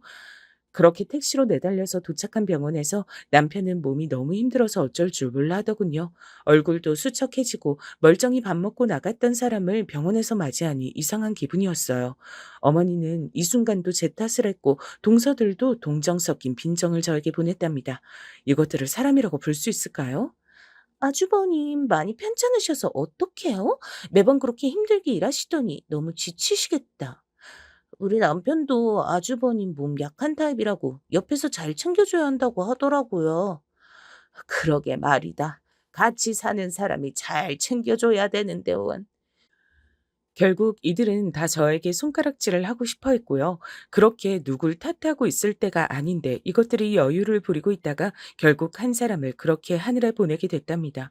우리 남편은 정말 거짓말처럼 아직도 저는 그렇게 시간이 지났는데도 잘 못 받아들이고 있는데요. 아무튼 어느 날 정말 거짓말처럼 제 옆을 떠났어요. 전 장례 때 정말 미친 여자처럼 어머니랑 싸웠답니다. 제 안에 그렇게 울화가 가득 차 있는지 처음 알았어요. 뭐요? 제가 뭘 못해서 잘못해요? 저 때문에 자식을 못 봤다고요? 어머니 다 알고 계시면서 그 사람이 원인인 거 알면서 그러시는 거예요? 그게 아니 너는 지금 그걸 이 자리에서 할 말이라고 하냐? 그럼 뭐요? 저는 뭐 마음이 편한 줄 아세요? 대체 어머니 아들이 몇 년을 저랑 지낸 줄 아세요? 어머니 못지않게 저도 슬퍼요. 꼭 이런 자리에서 아쉬운 걸 다 저한테 뒤집어 씌우셔야겠어요? 어머, 형님, 그만하세요. 어머니 속상하신데. 동서가 면대 끼어들어 지금. 나보다 제정신이 아닐 수가 있어? 빠져. 어머, 형님 무서우시다. 저는 완전히 이들 사이에 껴서는 어정쩡한 원망과 조롱을 받고 정말 죽을 맛이었어요. 아들도 병으로 보내놓고 왜 며느리인 저까지 더 피를 말려서 보내려고 드는 걸까요? 그러곤 전 얼마 뒤에 돌아와 남편과 살던 짐들을 조용히 정리했죠. 어머니는 이때 장례식에서 저랑 뒤엉켜 싸우셨던 게 내심 양심에 찔리긴 하셨나 보더군요. 뒤늦게 이렇게 연락이 왔어요. 집은 그대로 내두고 살아라. 가끔 가서 우리 아들 지내던 흔적이란 볼란다. 너 없어지면 그 집까지 없어질까 싫다. 아들 못 만날까 무섭다. 도통 무슨 말인지. 밑도 끝도 없이 이해가 하나도 안 되는 내용이었지만 제가 받아들이기엔 어머니가 나름 애둘러 사과를 하고 있다고 느껴졌어요. 왜냐면 남편이 통원 치료를 할 무렵엔 절 원망하셨거든요. 새끼도 못 보고 저렇게 젊은 나이에 몸져 누울 줄 누가 알았다니. 어떻게 그런 것까지 네 아비를 쏙 닮았냐? 그래도 네 아비인 자식이라도 줄줄 보고 갔지. 어쩜 새끼 복도 없고 처복도 없고. 지금 저 얘기하시는 거죠, 어머니? 어떻게 본인 아들도 문제 있는 거 아니 됐어요. 다 둘째 치고 좋아요. 그럼 저희가 애가 있었으면 그렇게 어머니 뒤치다꺼리 할 수 있었을까요, 평소에? 동서들은 애들 있다고 이 핑계 대고 저 핑계 대고 허구한 날 못 왔잖아요. 아니 이게 진짜 지 남편 병상에서 저러고 있는데 바득바득 따질 일이냐? 형님, 저도 옆에서 듣고 있기 거북하네요. 저희가 핑계를 대다니요. 동서는 더 이상 나대지 말고 가만히 있어. 듣기 싫으니까. 우리는 점점 험악한 상태까지 갔었고 그러다 장례 치르고 어머니는 결국 한풀 꺾이신 거예요. 그래서 제가 예의상 시댁 단톡방에도 조용히 머무르고 있었는데요.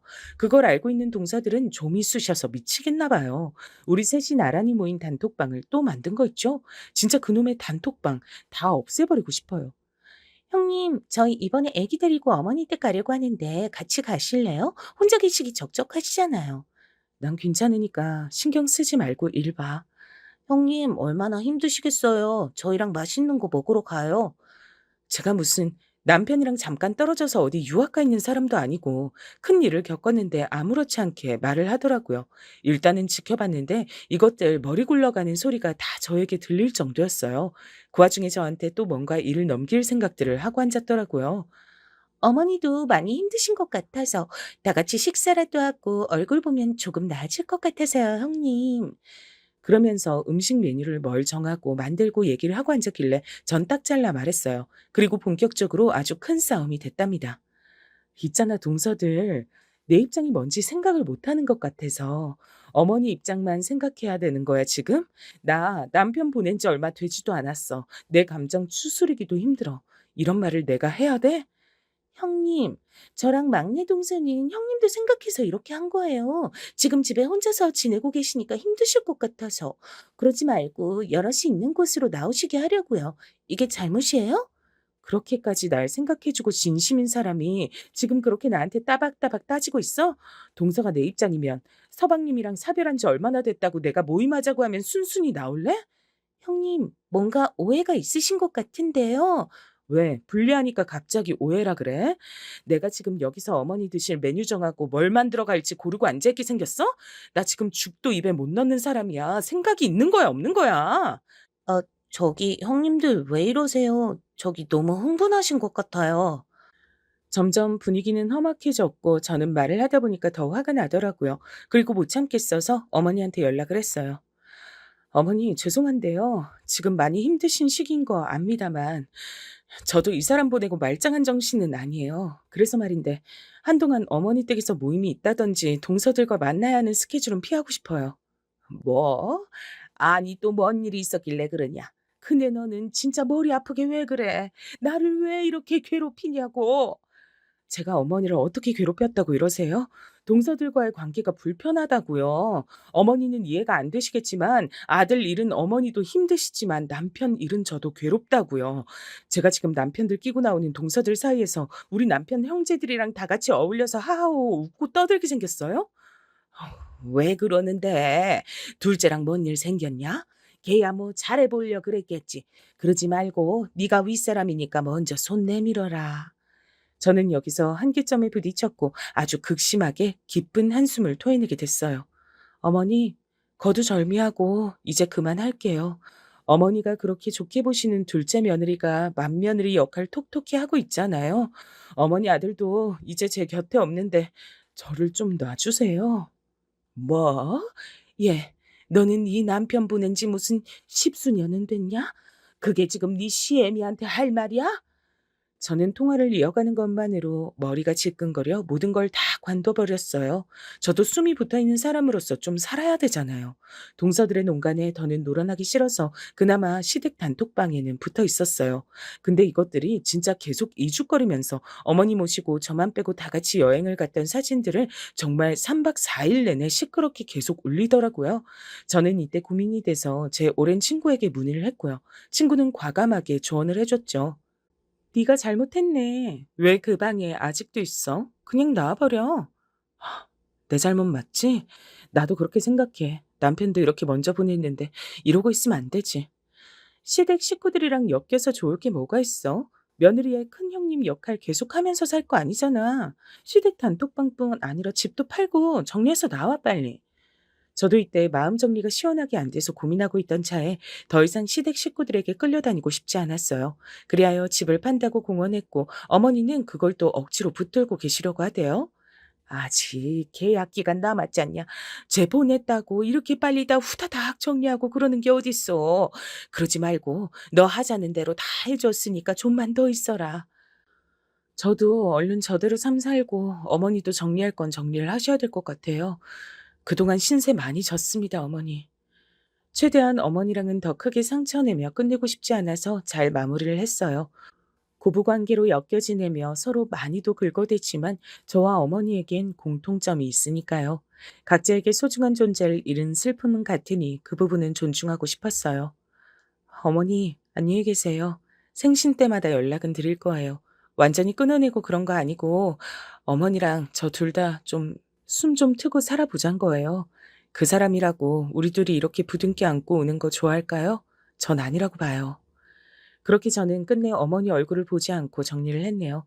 그래서 나름 이사를 했는데 어쩌다 보니 막내 동선의 집이랑 그리 멀지 않은 곳에서 살게 됐어요. 저도 급히 처분한 돈을 가지고 집을 얻다 보니까 이것저것 따질 새가 없었거든요. 지하철역에서 우연히 만난 막내 동서가 아는 척을 해서 알았어요. 어, 큰형님, 여기로 이사 오신 거예요? 아, 그게 그렇게 됐어. 어디 가는 길인가 봐. 그럼 일 잘 보고 안녕. 전 그렇게 말하고 바삐 움직였고 그건 아마 금방 큰 동서 귀에도 들어갔던 것 같아요. 저는 주변에 여기저기 묻고 또 물어 작게나마 일을 시작하게 됐어요. 원래는 직장을 다녔었지만 그때 감각을 갖고 일해보고 싶더라고요. 그래서 간혹 제가 물건들을 떼가지고 힘들게 버스를 타고 이고지고 내려서 가던 길에 그 근처에 있던 큰 동서와 막내 동서와 마주칠 때가 있었어요. 너무 짜증이 나고 싫었지만 어쩔 수가 없더라고요. 어머, 형님, 동사한테 듣긴 했는데, 짐이 이게 다 뭐예요? 뭐, 가판에다 놓고 팔기라도 하시게요? 그런데 저는 진짜 이때 의도적으로 대답하지 않고 휙 지나가 버렸어요. 무시가 답이란 생각밖에 안 들었거든요. 이때 거의 한 달 전이 어머니 생신이었는데 그래도 저는 어머니 편에 용돈을 입금해드렸답니다. 그렇게 저보고 잠깐만 들리라는데 절대 가지 않았죠. 근데 사는 곳이 이 부근이다 보니 계속 오며 가며 동서들을 마주치긴 해야겠고 아이러니하게도 저는 다른 면으로 나름의 성공을 갈망하게 됐어요. 그 무렵 지인으로부터 소개를 받아서 저 혼자 하긴 힘들고 약간 동업하는 형태로 일을 하게 됐는데요. 저 이때 정말 살벌한 경험을 했답니다. 함께 일하는 지인의 남편이란 작자가 갑자기 나타나서 저를 엄청 윽박질렀거든요. 우리 와이프가 그쪽이 멋대로 이중계약을 했다고 하던데, 이거 어떡할 거예요? 법대로 처리를 해야 될 것 같은데, 얼마나 물어줄 거예요? 네? 다짜고짜 그게 무슨 말씀이신지. 저는 이때 한참 옥신각신하다가 그나마 친구와 겨우겨우 남아있던 인맥들을 동원해서 위기를 벗어났죠. 새삼 남의 남편이랍시고 찾아와서 저한테 이렇게 왁 하고 따져대는 꼴을 당하니까 더 서럽더라고요. 그런데 저도 어디서 그런 힘이 나왔는진 모르겠는데 험한 일을 당할 때마다 곧바로 제 자신에게 물을 주었어요. 험한 일들 계속 생기는 거 보니까 맷집이 어지간히 커져서 큰일을 하게 되나 보다. 그냥 그러고 사는 수밖에 없어. 숨이 붙어있는 한은. 이런 말들을 중얼거리며 나름 제 자신을 격려해가며 일했어요. 이때 아주 세게 데인 일로 인해 절대 동업은 하지 않았고 적어도 일부분에 있어선 쉽게 남을 신뢰하지 않았답니다. 그리하여 저는 인터넷 계정을 통해 독립적으로 물건들을 팔기 시작했고요. 중간에 없는 돈 다 동원해서 관련된 강의도 들으러 다니고 나름 제가 하는 이 작은 사업에 대해 컨설팅도 받았어요. 솔직히 자랑은 아니지만 전 친정도 경제적으로 여유가 없거든요. 기댈 데 없는 몸이라 더 악착같이 일했고 챙길 식구가 없으니 시간을 제가 쓰려는 대로 사용할 수 있었죠. 그리고 몇 년쯤 지났을까요? 차차 자리 잡혀가던 중 제가 제일 빨리 했던 일은 이사 가는 일이었어요. 조금씩 수익이 나고 현실을 정면으로 돌파하다 보니 제 가장 큰 꿈은 이사가 됐답니다. 옆에서 친구도 엄청 격려해줬어요. 너 진짜 대단하다. 외려 남편이 없을 때보다 더 열심히 살고 잘 나가는 것 같아. 그땐 너 그냥 살던 아파트에 쭉 붙어 있었잖아. 일할 생각도 크게 없었고. 그러게 말이야. 남편이랑 살 때 이렇게 더 힘을 내볼 걸 그랬나 후회가 되기도 해. 난 괜히 겁이 많아서 결혼도 안 하고 이 나이 먹었지만 그래도 네가 참 멋져. 무슨 일이 있어도 다 어떻게든 극복하고 일어나는 것 같아서.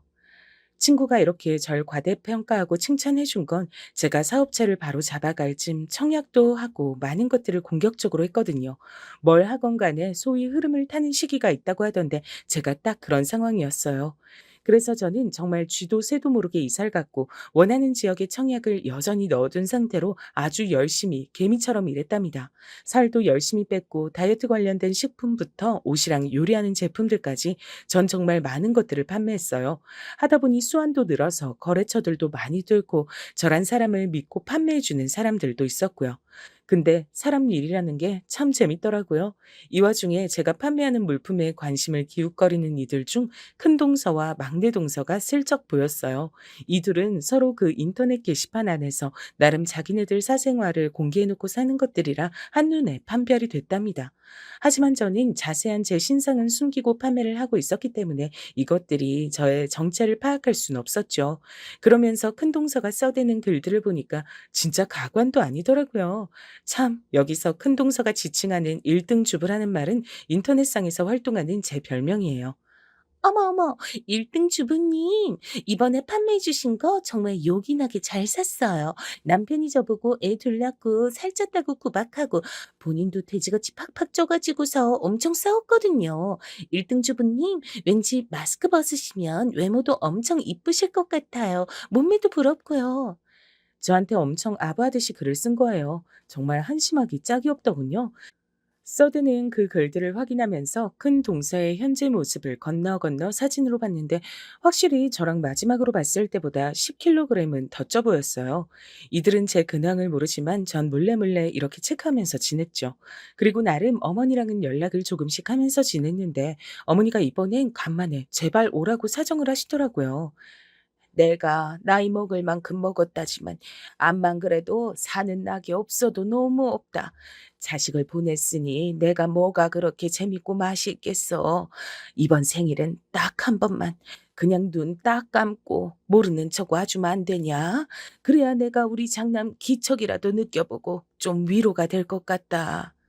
어머니, 제가 간간히 용돈 보내드리고 연락도 이렇게 드리잖아요. 거기 동서들도 다 있는데 제가 어떻게 가요? 저는 새삼 그들을 마주하려니 좀 싫어져서 저도 모르게 절레절레 고개를 저으며 전화기 너머에 말을 건넸어요. 그런데 어머니가 이번에 꽤 강경하셨고 평소에 좋아하지도 않던 노인네지만 약간 걱정이 됐죠. 내가 이제 기억이 가물가물해. 헛것도 본다 가끔. 그리고 밤에 잠을 못 자. 약을 먹어도 못 자고 밤새 그렇게 몸이 가려워 시종일관 긁어대. 왜 그런지 도저히 이유를 모르겠다. 그냥 화병도 있는 것 같아. 그렇게 눈물이 난다. 듣자니 일순간 저는 머릿속으로 많은 생각이 들더라고요. 치매라도 오신 게 아닌가? 아님 당뇨인가? 이런 생각이 오갔어요. 확실히 제가 남편과 사이가 나쁘지 않았고 이혼이 아닌 사별이니 이런 선택도 하게 된 것 같으네요. 아, 어머니 제가 자주 갈 순 없으니까 이번에 한 번은 갈게요. 저도 일하느라 바빠서 오래 머물진 못해요. 그래, 네가 와주기만 하면 난 바랄 게 없다 진짜. 제발 와다오. 하도 이렇게 사정을 하시니 전 정말 수년 만에 시댁에 방문하게 됐어요. 여전한 집인데 남편과 드나들던 생각이 일순간 몰려와서 살짝 뭉클하긴 하더군요. 그리고 거기서 절 그렇게 괴롭히고 못 잡아먹어 안달이던 동서들을 만났죠. 근데 참 재밌는 게요. 사람이 상황이 변하고 환경이 달라지면서 그 전보단 숨통이 트이니 이전보단 약간 콧노래가 나오더라고요. 그렇다고 빈정거린 건 아니에요. 안녕, 동서들. 그간 잘 있었나 봐. 되게 놀래네. 나 어머니가 부르셔서 온 거야. 내가 오려고 온 거 아니고. 아, 네, 형님. 오랜만이시네요. 누구요? 큰형님? 어머, 진짜네. 어머머. 근데 어머, 살을 많이 빼셨네요. 되게 말라지셨네. 어, 동서들도 잘 지냈지? 근데 여기서 큰 동서는 제가 사진으로 확인한 것보다 훨씬 더 후덕해진 주제에 눈을 부릅뜨고 또 비꼬는 거예요. 마음이 이렇게 못돼 먹었으니 일이 잘 안 풀리겠죠. 얼굴만 봐도 사람은 확실히 마흔 언저리쯤 가면 인생이 보여지는 것 같아요. 마음고생이 어지간히 심하셨나 봐요, 형님. 그래서 이렇게 살이 쭉쭉 빠지셨구나. 얼굴도 퀭해지신 것 같고요. 아니, 나 마음고생 안 했는데? 정리하고 나와서 잘 살고 내 할 일 하면서 재밌게 살아. 얼굴 훨씬 좋아졌다고 그러던데. 그런 말은 지금 동서한테 처음 듣는다. 그래요? 그렇구나. 이렇게 머쓱해 하더니 계속해서 절 위아래로 훑어보더라고요. 지들보다 몸에 반은 줄어 있는 데다가 옷도 제대로 차려입고 갔으니 신경이 쓰이는 모양이었어요. 와중에 서방님들도 쭉쭉 들어와서 인사하셨고요. 와, 형수님. 아, 진짜 몰라 뵀어요. 와, 몸이 반으로 홀쭉하게 줄어드신 것 같으네요. 어디 아프신 건 아니죠? 봐봐요, 형님. 우리 남편도 이렇게 말하잖아요. 형님 너무 살이 빠지셔서 아파 보신다니까요. 아니, 난 그런 뜻 아니었는데. 형수님이야 원래 미인이셨지만 더 연예인 같아지셨다. 아휴, 얼굴 더 좋아지셨네요. 그쵸? 열심히들 잘 살아가야 되는 것 같아요. 저희 엄만 여전히 힘들어 하시거든요. 제가 잘 돌봐드리지도 못하고. 평소 원체 눈치 없고 사람 착하기만 한 서방님은 제 칭찬을 해주셨고 전 얄미운 큰 동서말은 스리슬쩍 무시해줬죠. 그리고 다 같이 둘러앉아 식사를 하려는데 제 딴에 어머니가 좋아하실 만한 음식들을 꺼냈답니다. 당연히 어머니는 이날 절 오랜만에 보신 데다가 용돈도 두둑히 챙겨드렸고 제가 온 게 너무 좋으셨는지 연신 손을 잡으셨어요. 그런데 이때 어머니 표정도 뭔가 멀쩡해 보이지 않고 되게 피로해 보이시더라고요. 어머니 뭐 어디 불편하세요? 왜 그러세요? 그런데 큰 동서와 막내 동선 아니라고 하면서 바로 나서는 거예요. 어머니 여기 누워보세요. 왜 그러시지? 어머니, 내가 볼 땐 치매 증상이나 당뇨도 있으신 것 같던데 자기들은 그런 거 못 느꼈어? 글쎄요. 어머니도 그냥 괜찮다고 하시고. 아무튼 어머니를 눕혀드리고 난 뒤 조금 주무시게 하고 저와 동서들은 전부 거실로 나왔죠. 하도 어색해서 할 말이 없는 와중에 큰 동서가 또 꼬치꼬치 깨묻더라고요. 형님은 그때 막내 동서네 쪽 집에 사시지 않으셨어요? 이사 가신 지 꽤 된 거 맞죠? 아니, 동서가 그쪽 골목에서 봤다더라고요. 저도 빌라들 있는 골목에서 형님 뵀는데 거기쯤 사시던 거 맞죠? 저는 그 어둡고 좁은 집이 떠올라 일순간 미간을 찡그렸지만 우선은 대답을 했어요. 맞아. 거기서 살았지. 근데 이사 갔어. 어호라, 어디로요? 안 그래도 동서가 못 본지 엄청 오래됐다 그랬거든요. 저는 침을 한번 꿀꺽 삼킨 뒤 오픈을 해야 하나 말아야 하나 고민하며 입을 열었어요. 그리고 정말 3초도 안 되어 거실이 시끄러워졌답니다. 저기 강남 아파트로 들어갔어. 강, 잠깐만. 아니, 뭐야? 나 웃겨서 말이 안 나오네. 형님이 강남을요? 어떡해. 웃으면 안 되는데. 뭐야? 그 반응은? 웃기다고? 그러자 제 바로 맞은편에 앉아있던 막내 동서까지 몸을 앞으로 숙여대면서 낄낄대고 웃는 거예요. 아니, 저희가 무슨 죄가 있다고. 안 본 셈 농담이 많이 느셨네요. 그렇잖아요. 와, 저 이렇게 대놓고 그 아파트 산다고 말하는 사람 진짜 처음 봐요. 인터넷이랑 TV로는 봤는데 형님 진짜 그새 많이 성격 변하셨다. 저는 숨을 크게 들이마시고 이것들의 행태를 지켜봤어요. 아니, 솔직히 뭐 불가능한 일은 아니네, 그치? 형님은 혼자 몸이시니까. 하여간 저기 뭐 돈 많은 할아버지 남자친구라도 있으신 거예요? 그래도 우리 나이가 그런 게 먹힐 나이가 아닌데. 설마 아니에요? 뭔데? 할 말 있으면 해봐. 아니, 진짜 농담이에요, 형님. 화내시면 안 돼요. 그 뭐랄까? 꽃뱀이냐, 방울뱀이냐, 그런 거 있잖아요. 그런 거 하면 가능은 하겠는데, 그러기엔 형님이나 우리 나이가 너무 많잖아요. 그래도 강남 사는 할배한텐 먹히려나? 동서, 지금 말 다 했어? 뭐가 어째? 아우, 그러게. 농담 좀 작작 하시지. 저는 이때 자리를 털고 일어나 옆에 있는 쇼핑백에서 택배 봉투 몇 개를 꺼냈어요. 안 되겠다. 간만에 만나서 선물이라도 주려고 했더니. 네? 저는 저를 까내리지 못하면 병이라도 걸릴 것 같은 이 둘에게 택배 봉투 2개를 휙 던졌어요. 있잖아. 그렇게 인터넷상에선 언니 언니 하며 따르더니 이렇게 자꾸 귀엽게 나 약 올릴 거야? 우리 아는 사이들이잖아. 나 말이야 나. 그 1등 주부. 그 사람이 나야. 마스크 쓰고 나와서 다이어트 식품 팔고 생필품이며 옷 다 팔고 이웃들 10만 명에 작년에 강남 아파트 청약된 사람. 그 사람 나라고. 이렇게 말해놓고 저도 새삼 너무 유치했나 싶어 그 둘을 봤는데 큰 동서와 막내 동서 얼굴에서 이미 웃음기는 사라졌어요. 그리고 지들 앞으로 떨어진 택배 봉투. 아마 저한테 많이 주문하고들 샀었을 그 다이어트 음료들과 쫄쫄이 스타킹들이 담긴 회사 로고가 있는 스티커들을 확인한 것 같더라고요. 제 다리로부터 얼굴까지 시선이 쭉 타고 스물스물 올라오더니 그제서 상황 파악이 된 것 같았어요. 형, 형님이 1등 주부? 1등 주부? 그 강남 아파트. 잠깐만. 진짜라고요? 아니, 그 사람. 평소 저는 제 신상을 다 밝히기 싫어 선글라스와 마스크를 쓰고 인터넷상에서 사진을 찍고 홈쇼핑처럼 판매를 했었어요. 나이 먹을 만큼 먹고 살림에 빠삭한 여자가 훅훅 늘어놓는 말들을 편하게 생각한 수많은 아내들과 교류가 되어 특히 코로나 시기에 많은 수익을 봤거든요. 다들 집에서 인터넷으로 물건만 사던 때기도 했고요. 암튼 이것들 둘은 얼굴이 새파랗다 못해 새하얗게 질려서는 둘 다 뒤로 팔을 짚어야 할 정도로 몸이 기우뚱거렸어요. 진짜 말도 안 돼. 그러고 보니 얼굴 윤곽이 이렇게 보니 맞는 것 같기도 하고. 세상에. 아니, 웬만하면 내가 파는 것들 먹고 다들 악착같이 살도 빼고 이뻐지고들 하는데 자기들은 진짜 발전이 없다.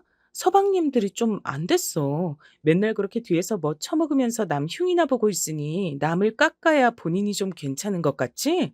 뭐라고요? 나는 동서랑 비슷한 나이 먹고 강남 아파트 내 집 있고 지금 사업하면서 사는 게 재밌어 죽겠어. 그리고 뭐?